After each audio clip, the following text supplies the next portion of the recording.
حدیث مبارک چې څوک بیانوي هغه اکثر تر او تازه وي. دا ولې؟ دې لپاره مختلف وجوهات دي. د حدیث مبارک ډېر زیات اهمیت دي. د ټولو نه زیات اهمیت دا علماو ذکر کړي دي چې دا ولې د دومره اهمیت دی چې کم عالم کم محدث حدیث بیانوي هغه اکثر ښایسته وي، نورانیت پکې موجود وي.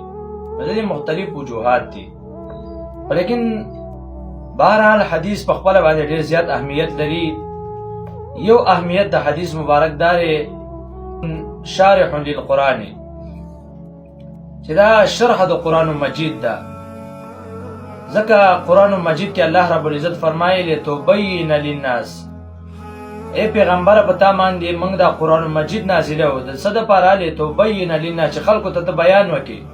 د دې وجې نه حدیث مبارک شارح للقرآن، دا قرآن مجید شرح ده. بل اهمیت د حدیث مبارک داره چې قرآن مجید دا اصل له او احادیث مبارکه دا فرع ده. خو به هر حال چې کله حدیث مبارک ته وګورئ دا په خپله باندې دا مستقل یو حجت دی. نو دې وجې نه حدیث مبارک ته اهمیت حاصل دی.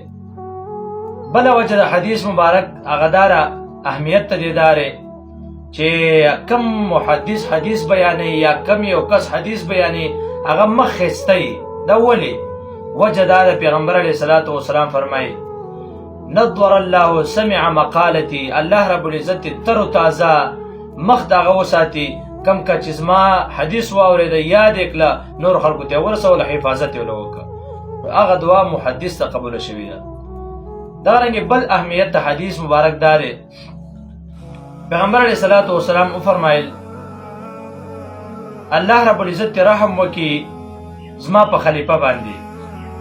درې پیره فرمایل اللهم ارحم، الله رب العزت رحم وکي زما په خلیفہ باندې، خلیفہ باندې او خلیفہ باندې.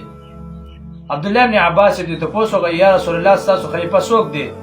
پیغمبر علیہ الصلوۃ والسلام ته فرمایل زما خلیفہ هغه دی چې زما حدیث واورید نور خلکو ته ورسول، دا زما خلیفہ دی. د دې د وجې نه احادیث مبارک ته ډېر اهمیت حاصل دی. دغه رنګې بل حدیث مبارک کې راځي پیغمبر علیه الصلاة والسلام فرمایي څوک چې په ما باندې ډېر درود شریف وایي د قیامت په ورځ باندې به زما څخه نږدې ولاړي. نو کم محدث یا کم علما یا کم طلبا چې حدیث اوري نو هر یو حدیث ته دا لیکلي قال رسول الله صلی الله علیه وسلم، دا هر حدیث صلی الله علیه وسلم وي. د دې د وجې نه هغه طلبا هم حدیث اوري، هغه کم عالم او کم استاد چې حدیث وایي هغه مو صلی الله علیه وسلم. دا کثرت الصلاة علی النبی صلی الله علیه وسلم دی. دې د وجې نه پیغمبر علیه الصلاة والسلام فرمایي دا زما سره د قیامت پر ورځ باندې نږدې ولاړي. بل اهمیت د حدیث مبارک دا دی چا سره چې د چا مینه وي د هغه نوم بار بار یادوي. خلک د محبوب نوم بار بار یادوي. د محبوب نوم یادولو کې دته خوند حاصلېږي. پیغمبر علیه الصلاة والسلام خو زموږ محبوب دی، نو چې کم یو کس د هغه نوم بار بار اوري په هغه باندې بار بار درود شریف وایي، د دې د وجې نه کثرت ذکر النبي صلی الله علیه وسلم یا اسم النبي صلی الله علیه وسلم دا چې کله بار بار یادېږي نو دا هم د محبت علامت دی. د دې د وجې نه